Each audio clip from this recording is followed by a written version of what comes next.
De nuevo junto a ustedes en pantalla de Telesur, bienvenidos, bienvenidas, buenas tardes de este viernes y está en América Latina. Comenzamos.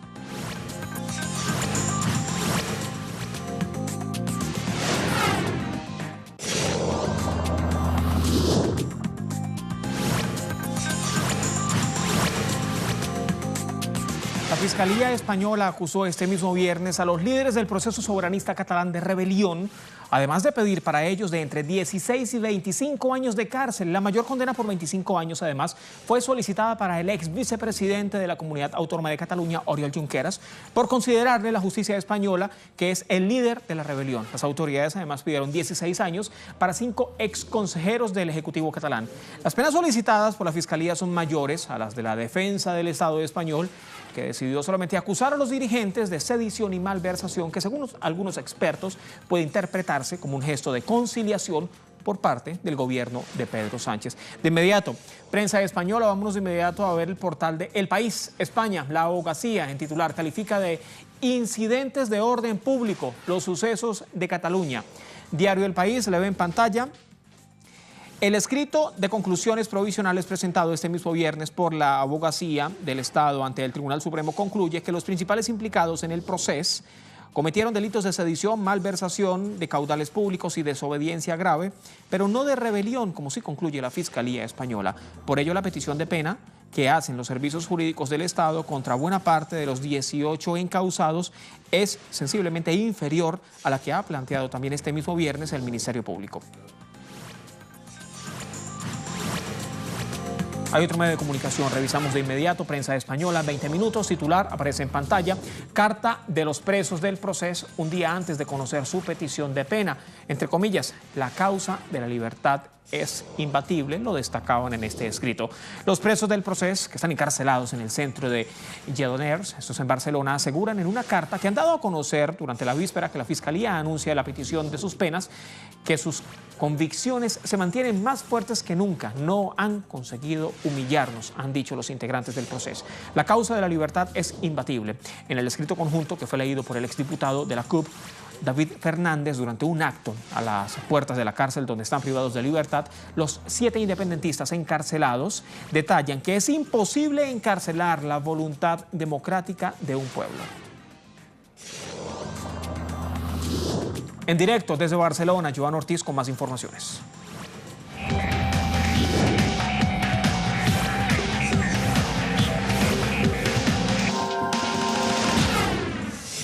¿Qué tal, compañeros? Saludos desde Barcelona. Penas de más de 200 años es lo que piden tanto la Fiscalía como la Abogacía del Estado para los 18 imputados, ahora ya acusados, líderes del proceso soberanista catalán. Considera la Fiscalía que hay delito de rebelión. La Abogacía del Estado considera que hay sedición y malversación.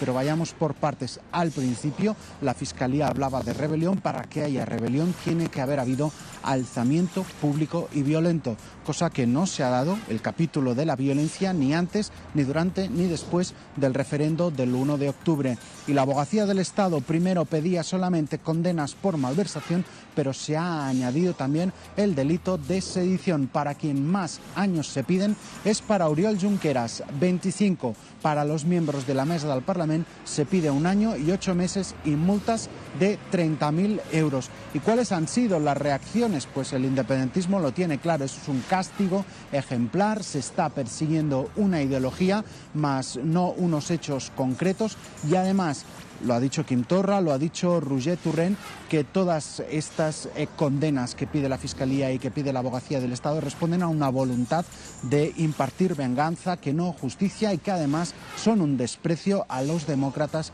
que acudieron a votar el 1 de octubre. ¿Qué dice la derecha española? Y sobre todo la ultraderecha, que son condenas insuficientes. Incluso consideran que la Abogacía del Estado también tendría que haber incluido el delito de rebelión. No lo ha incluido, recordemos, solo sedición y malversación, con toda la anécdota. ¿Dónde está? Pues que los abogados de la defensa no han recibido directamente del Supremo el texto de la Fiscalía con las acusaciones.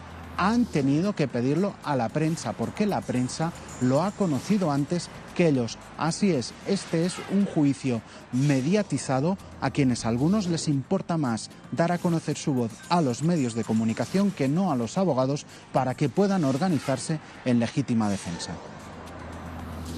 Gracias, Joan. Bueno, pero ¿qué se dice en redes sociales? De inmediato, vámonos a las publicaciones, reacciones de tuiteros. Sonia, por ejemplo, entre comillas, no queremos indultos, queremos absolución, queremos libertad. Que salgan inmediatamente a la calle, no tienen que pedir perdón por nada. Poner urnas y hacer que todos pudiésemos votar no es delito nunca. Reacciones en redes sociales, otras revisamos rápidamente. Xavier Miró, publicación aparece en pantalla: orgulloso de mis representantes, el pueblo les pidió urnas, pusieron urnas. El pueblo ordena, el gobierno obedece. Votamos más de 2 millones de personas. Esto ocurría el anterior 1 de octubre de hace un año. Sacrifican su libertad y sus familias, orgulloso de mis restaurantes. Así es como se refiere a estos presos políticos catalanes.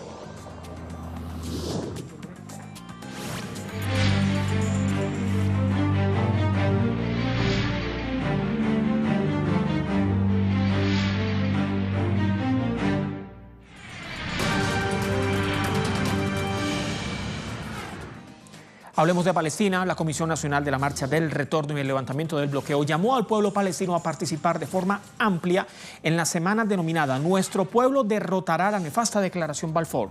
La comisión ratificó la continuidad de las marchas durante todos los viernes para preservar los derechos de los palestinos y lograr los objetivos por los que iniciaron las marchas del retorno. Pero pese a esto, en su continua agresión a los palestinos, las fuerzas de la ocupación israelí irrumpieron recientemente en un foro organizado por la organización Visión Palestina en la ocupada Jerusalén. De inmediato nos vamos hasta los portales. Portal Palestina Libre. Vamos a ver el titular desde esta plataforma. El titular: 101 años de la declaración Balfour. Crimen político que sigue cobrando miles de víctimas. El 2 de noviembre de 1917, el ministro británico de Asuntos Exteriores, Arthur Balfour, dirigía una carta a Lionel Walter Rothschild, un integrante eminente de la comunidad judía en el Reino Unido y gran patrocinador además del movimiento sionista. La carta, conocida como Declaración Balfour, es un documento clave en la historia palestina.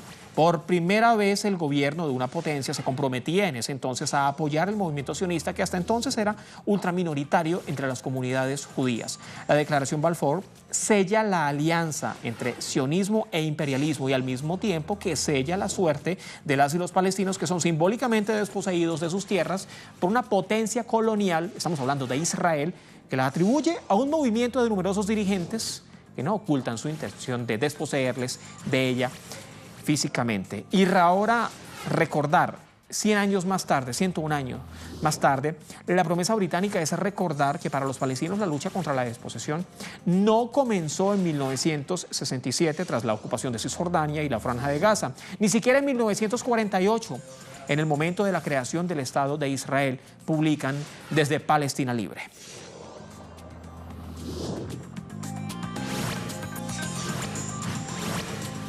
No es lo único.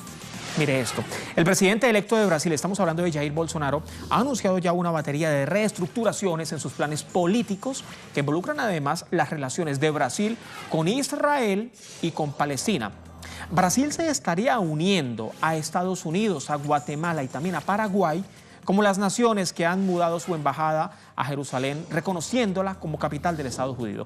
Naciones Unidas considera que el estatus de Jerusalén debe acordarse en negociaciones directas, pero entre Israel y Palestina.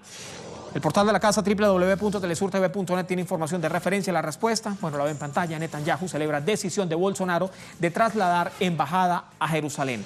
El primer ministro de Israel, Benjamin Netanyahu, celebró así la decisión del presidente electo de Brasil, integrante de ultraderecha Jair Bolsonaro, de trasladar la embajada de su país de Tel Aviv, que es la capital de Israel, a Jerusalén, que es una población ocupada por Israel. En un mensaje difundido por el portavoz de Israel, Netanyahu expresa: felicito, y abro comillas, felicito a mi amigo el presidente brasileño entrante, Jair Bolsonaro, por su intención de trasladar la embajada a Jerusalén, cierro comillas de la cita, que ha sido publicada desde el Estado israelí. Nayara Tardo, nuestra corresponsal, tiene más informaciones en directo.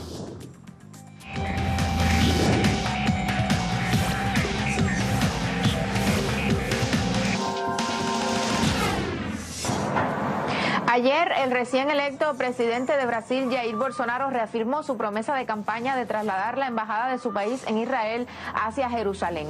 El representante de la Organización para la Liberación de Palestina, Saeb Erekat, aseguró que su organización hará todos los esfuerzos posibles para evitar que estas declaraciones del presidente brasileño se concreten, y aseguró que la elección del candidato de la extrema derecha en Brasil es parte del proyecto del presidente de Estados Unidos, Donald Trump. Hay que mencionar que en 2010, durante la presidencia del izquierdista Lula da Silva, Brasil reconoció al Estado palestino en las fronteras de 1967. Sin embargo, la nueva presidencia de ese país intenta ahora atentar contra el reconocimiento de Palestina como un Estado legítimo y reafirma el apoyo a Israel y a la decisión de Estados Unidos de que Jerusalén sea la capital de Israel. Hoy cientos de palestinos salieron también a denunciar este anuncio del presidente brasileño de trasladar su embajada hacia Jerusalén. Hoy se celebra una nueva jornada de la marcha del retorno, y ya el grupo Hamas e Israel intentaron hacer una tregua para garantizar el alto al fuego y detener la violencia en estas marchas. Sin embargo, hasta este minuto, a pesar de que durante el día de hoy en la Franja de Gaza la tensión no ha sido como en otras jornadas, hasta este minuto los medios locales han asegurado que hay al menos 32 heridos, aunque repito, la tensión no ha sido como la de jornadas en las marchas anteriores. Allí la información en directo con Nadiara Tardo, una de nuestras corresponsales. Ahora bien, esta decisión de la Embajada de Brasil, o de trasladar la Embajada de Brasil de Tel Aviv a Jerusalén, comenzará a hacerse efecto una vez asuma el poder el presidente electo de Brasil, Jair Bolsonaro. Asume el poder el próximo 1 de enero. Para más informaciones visítenos, estamos en www.telesurtv.net, allí imágenes de referencia. Venimos.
Caravana de centroamericanos que buscan llegar hacia los Estados Unidos. La primera caravana, que alberga a más de 5.000 personas, en su mayoría de nacionalidad hondureña, salió durante este mismo viernes desde la localidad de Donají para recorrer cerca de 37 kilómetros hasta llegar a la localidad de Matías Romero, este es en el estado de Oaxaca.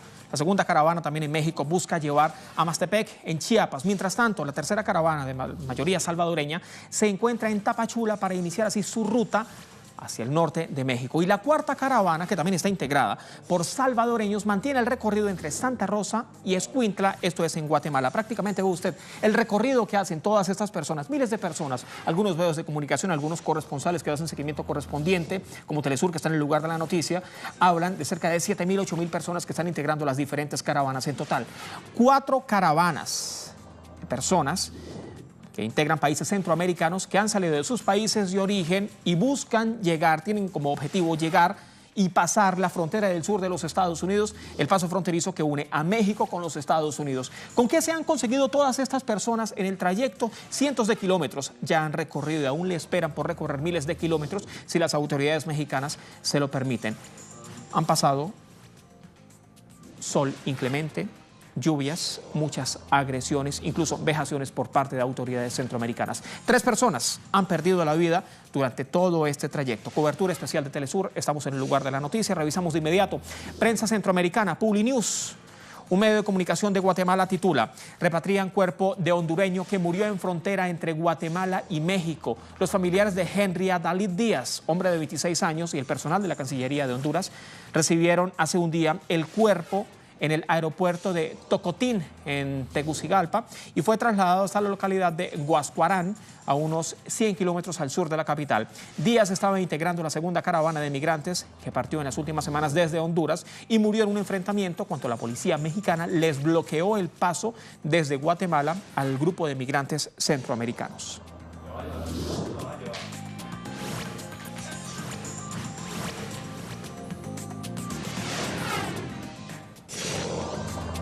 Paulo Pérez, uno de nuestros corresponsales en el lugar de la noticia, tiene más informaciones en directo. Aquí continúa la marcha migrante, como pueden ver, pues desde muy temprana hora de la mañana están aquí sobre la carretera que conecta a Huixtla con Mapastepec en el estado de Chiapas. Es un trayecto de aproximadamente 57 kilómetros, es una jornada larga.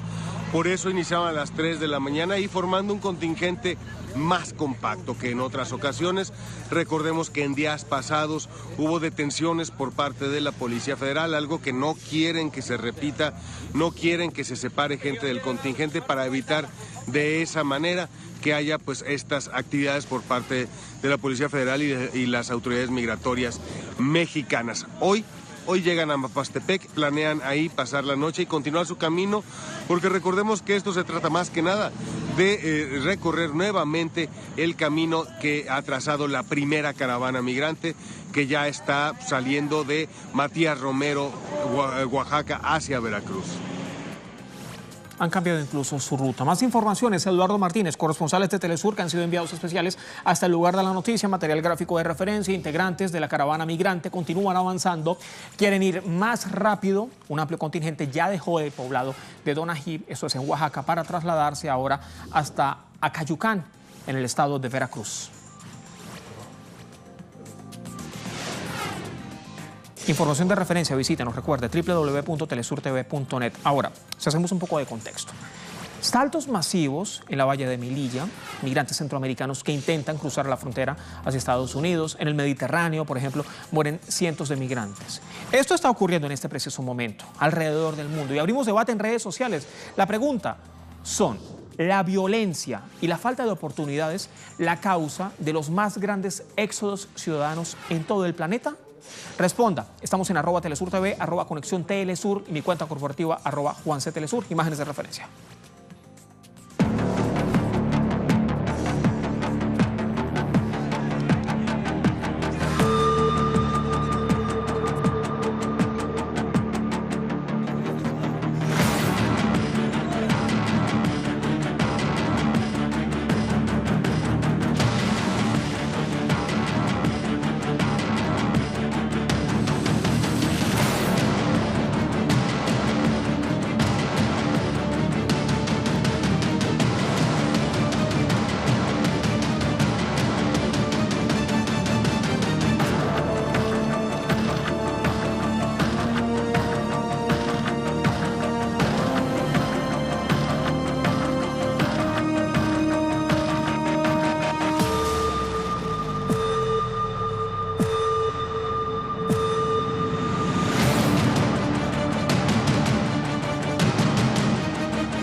Y ahí queda abierto el debate en redes sociales. Me voy precisamente a las redes sociales de nuestros corresponsales.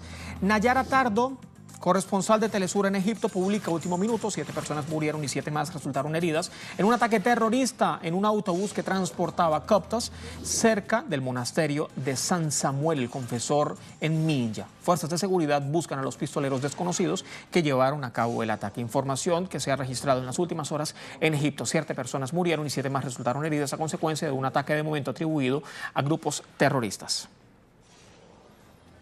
Más informaciones, publicaciones de nuestros corresponsales. Rápidamente me voy a Colombia. Paola Fernández, corresponsal de Telesur en este país. Información además de último minuto. Evacúan edificio de fiscalía en el centro de Cali tras la detonación de cerca de 3 artefactos explosivos. Los hechos son materia de investigación. Imágenes de referencia que dan cuenta en este preciso momento de las investigaciones de los 3 artefactos explosivos que se han registrado en la sede de la Fiscalía en el centro de Cali, la capital del Valle del Cauca. Las autoridades están investigando estos hechos. Las versiones preliminares señalan a un accidente en la sección antiexplosivos. Sin embargo, esta información no está confirmada por las autoridades. Información en desarrollo: sede de la Fiscalía de Cali, la capital del departamento del Valle del Cauca en Colombia, fue evacuada luego de que presentara una serie de explosiones al interior de la edificación, y en este preciso momento el personal de la Fiscalía, incluso llevado a la azotea por la columna de humo que envolvió el edificio, ya estaba siendo evacuado. Además, las propias autoridades estaban investigando en el lugar de este acontecimiento que pudo haber dado con estas explosiones. Esa información en desarrollo. A otros temas, mucha atención. La Organización de las Naciones Unidas para la Educación, para la Ciencia y para la Cultura, estamos hablando de la UNESCO, pone en marcha este viernes la campaña La Verdad Nunca Muere. Y esto lo hace con el objetivo de la celebración del Día Internacional para poner fin a la impunidad de los crímenes contra periodistas, para ayudar además a mantener vivas las investigaciones de los informadores que han sido asesinados y perpetuar su legado mediante la difusión de sus artículos, sus historias, sus contenidos. Revisamos Prensa Digital, portal de la Organización de las Naciones Unidas. Vámonos de inmediato a la publicación que hacen desde esta plataforma. Cuando se ataca a los periodistas, paga el precio la sociedad. Día Internacional para poner fin a la impunidad de los crímenes contra los periodistas. Si vamos a las cifras, más de 1000 periodistas fueron asesinados entre 2006 y 2017 en todo el mundo. Por primera vez en 2017, la mayoría de los periodistas asesinados, es decir, cerca del 55%, lo fueron en países libres de conflictos armados. Y la impunidad por estos crímenes sigue siendo realmente alarmante. Solo 1 de cada 10 casos fue perseguido por la justicia, es decir, le hicieron desde las oficinas de la propia justicia de cada país el seguimiento correspondiente. Ahora, hay datos que se desprenden del informe 2018 de la directora general de la UNESCO sobre la seguridad de los periodistas y la cuestión de la impunidad, que fue publicado con motivo del Día Internacional para poner fin a la impunidad de los delitos contra los periodistas, que se celebra cada 2 de noviembre.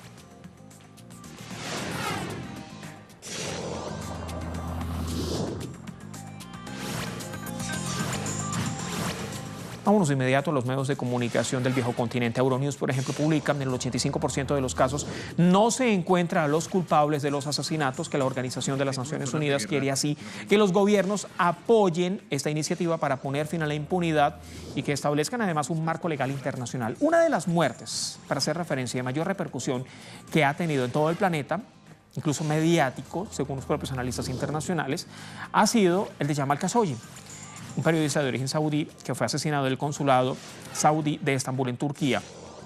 De él, su antigua colega y amiga Fabiola Badawi ha dicho que era un hombre que amaba la libertad, la verdad y la vida.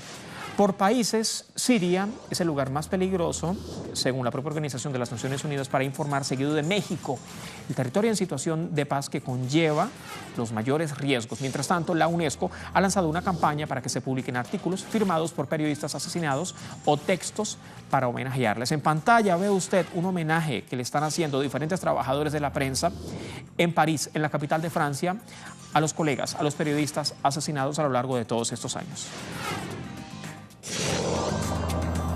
Aquí termina esta conexión digital meridiana de Telesur. A ustedes, como siempre, gracias por la sintonía. Buen fin de semana.